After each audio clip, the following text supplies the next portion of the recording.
Ayan guys, ito yung tank natin ng crayfish. Crayfish tayo na namatay. In-experiment pa lang natin, pinag-aaralan natin kung paano mag-alaga. So red crayfish at saka Australian ang nandito. Isang male nila, tatlo ang female. Namatay yung mga male, so magiging crossbreeding siya. Ito yung setup ng tank ko. So may apat na crayfish dito. Apat sila. Ayan ang nag-iisang male. So magpakain tayo ng PO2. PO2 ang ginamit kong pakain kasi yan ang sinabi sa akin. So pinag-aaralan ko. Nilagyan na rin natin ng mga isda. At the same time, kasi alam naman natin na yung droppings ng isda kinakain ng crayfish. Saka nilagyan ko na rin yan ng snail. Yung dito sa amin tinatawag na bisukol o yung suso. May snail po yan, nagkakain din ng nilalagay kong nilalagyan ko po kasi siya ng tawag nito yung mulberry leaves, saka yung spinach o yung talbos ng kamote. So ganyan natin pinapakain. Nilagyan ko siya ng drip food. Ayan ang taguan, yung coconut shell and pipes, and mayroon siyang aerator, dalawang aerator bubbles, at saka mayroon siyang maliit na filter. So yan ang nakita ko kasi sa tutorial na kailangan i-set up o pang set up ng crayfish. Yan, umakyat yung crayfish nating Australian doon sa deep food. Nahanap ko yung dalawa. Ito yung male, kulay red. Actually nung kumuha ko tatlong trio, pero yung dalawa umakyat, di namin alam pa nakatakas. Ganun pala, sabi ng mga breeder sa akin, nakakadaan daw sila sa coast ng filter.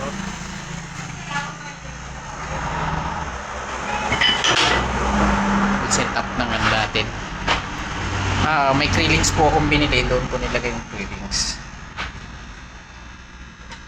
So dalawang lumabas dito, nakatago yung dalawa pa. Kung saan sila nakatago, usually doon nagtatago sa likod Ayun yung isa, nasa loob ng pipe, nasa loob ng nasa loob ng yung coconut shell. Hindi ko malagyan ng pagkain sa tapat niya para lumabas. So may angelfish siya na nakalagay, mollies and guppies. Tapos yun yung shell natin. Yung mga shell, kumuha ko ng shell. Every night pinapakain po natin yung ating crayfish. Nagkaharap yung isang male at saka isang female. Ito po yung male, yan female po yan. So order po ulit ako ng trio, which is isa pang male and dalawang female. Separate ko po yung kulay red na dalawa kasi isang male at saka isang female po yan. Ayun, lumabas na yung isa, nandun siya sa may likod ng driftwood. Hindi ko makuha ng camera kasi naiilawan. Ayun, nandun siya sa may aerator. Nandito naman yung isa sa loob, yung female na red. Yan ang setup. Hindi maganda, mataas yung tubig, pero turo nila, correct me if I'm wrong, pwede namang daw mataas ang tubig kasi yung ibang makikita mong nagbe-breed ganito lang. Ito lang yung tubig nila, mababa.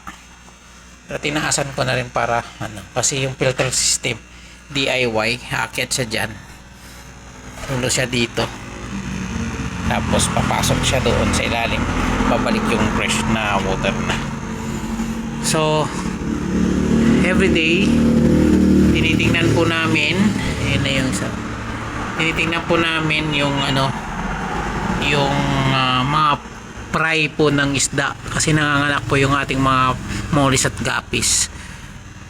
So hinuhuli namin para ano, buhayin sa ibang tank. Yung mga ibang nahuli dito namin nilagay sa baba. Ayan po, ayan, meron din siyang aerator. Ayan, may mga cherry shrimps tayo dito. Nakaset up po to ng aquascape.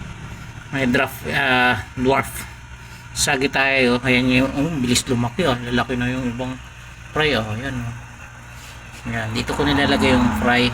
And meron mga krillings po dito. May ilang krillings dito nagtatago lang. Apat ang krillings dito. Tatlo yung nakita natin. May isa tayong hindi makita nung nag-counting tayo. Tapos ayan, makikita nyo po guys, meron tayong ayan, nitrate snail. Tagalinis din yan ng, so binuhay natin ecosystem dito. May aquatic plants.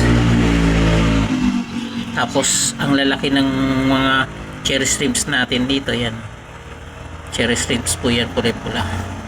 Nabubuntis din sila. So yung existing na feeds na pinapakain ko, yung sumusobra, sila rin ang kumakain itong ano, itong mga cherry shrimps. So kanina nakagilap ng camera, nagtago kagad yung krillings dyan sa driftwood. So andyan lang po yung mga krillings, patago-tago lang. Pagka nasa 1.5 inches na siya or 2 inches, inililipat ko sa ibang tank. So ito po yung setup ng breeding ko sa aking krillings, sa aking crayfish. And I hope makaalaga rin ako ng ulang, yung native natin na parang crayfish din po yun, ulang. Kita na, kinakakita ka ng crayfish. Ayun, isang crayfish. Andun siya sa pipe. Yan, mahina yung ating camera, hindi maganda ang anong camera natin. Nandyan siya sa loob ng pipe, kumakain, lumabas na yung ulo niya. Yan ang isang krillings, mga 1 inch krillings po yan. Yan, yun ang krillings.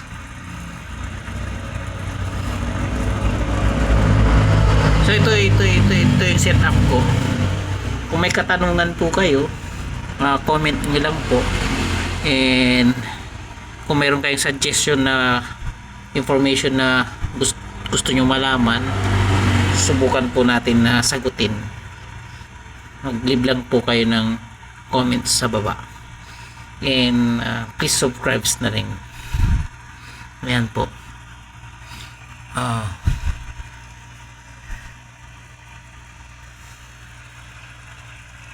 Ang gwapo naman. Buntis din yung cherry shrimps. Ayan, pag cherry shrimps na buntis, may egg siya. Nasa likod muna.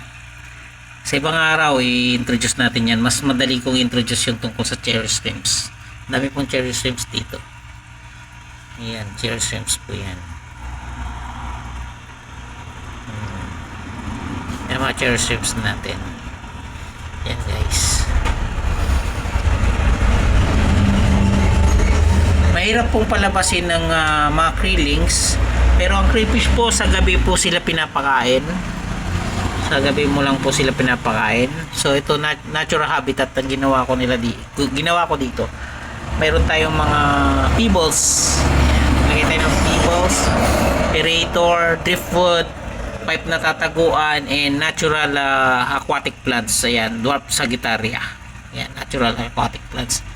Meron pa tayo isang natural plants dyan, pero nakalimutan ko yung pangalan. And naglagay na rin tayo ng floating plants. Iiwasan po natin yung may madadaanan ng krillings natin. Alam nilang umakyat sa mga ganito para makawala. So kaya nilagay ko po yung hose sa gitna. Nasa gitna po yung hose ng aking aerator para hindi nila mahahawakan at maakyatan. Kasi nakatakas po ang dalawa kong crayfish sa isang tank. Dito sila dumaan sa ganito. Inamagahan wala sila. And wala akong makitang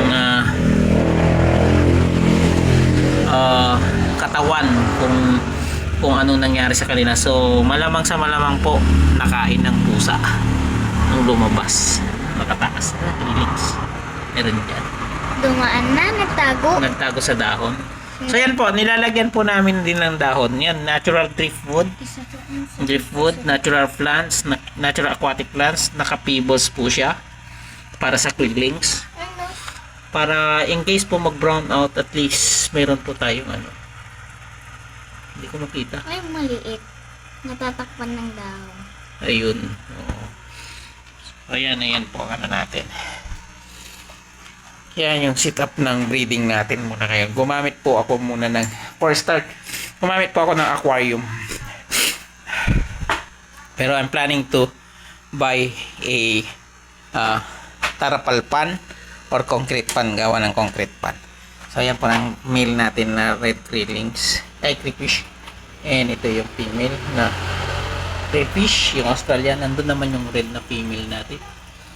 So pinaghalo ko lang po sila ngayon dahil para mag-breed na siya, cross-breed, okay lang, pang pet shop. Food consume itong ganito po, Australian. So guys, ayan, paalam na po ako. Yan, have a nice day. Bye-bye ka, baby. Welcome to Fish Park. Ayan, channel. Bye-bye ka na. Dali. Ayaw mo humarap. Bye-bye.